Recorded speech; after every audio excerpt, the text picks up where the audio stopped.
ফেনী শহরের প্রাণকেন্দ্রে দাঁড়িয়ে আছে একটি হাসপাতাল, যা শুধু একটি হাসপাতাল নয়, হাজারো মানুষের আস্থা ও জীবনের প্রতীক। ফেনী জেলা সদর হাসপাতালে যাত্রা শুরু হয় 1982 সালে। প্রথম দিকে এটি ছিল মাত্র 50 শয্যার একটি সরকারি হাসপাতাল।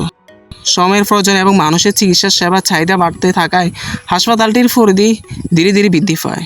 প্রতিষ্ঠান শুরুর দিকে হাসপাতালটিতে চিকিৎসক ও নার্স, আধুনিক সরঞ্জামের সংখ্যা ছিল সীমিত। জরুরি হলে জটিল রোগীকে প্রায় চট্টগ্রাম বা ঢাকায় পাঠানো হতো। পুরানো ভবনে দীর্ঘদিন চিকিৎসা পরিচালিত হয়েছে। সময়ের সঙ্গে সঙ্গে হাসপাতালটির নতুন ভবন নির্মাণ হয়।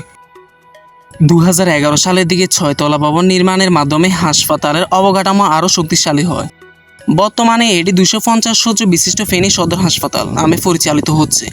বর্তমানে এখানে জরুরি বিভাগ, মেডিসিন, সার্জারি, শিশু বিভাগ, গাইনি ও প্রযুক্তি, অর্থোপেডিক্স সহ বিভিন্ন বিভাগে চিকিৎসা সেবা দেওয়া হয়।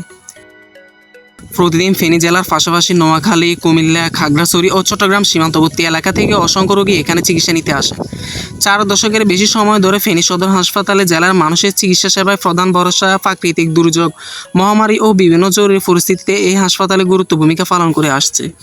একটি 50 শয্যার হাসপাতাল থেকে 250 শয্যার হাসপাতালে পরিণত হওয়া এই যাত্রা ফেনীর উন্নয়নের বড় একটি উদাহরণ।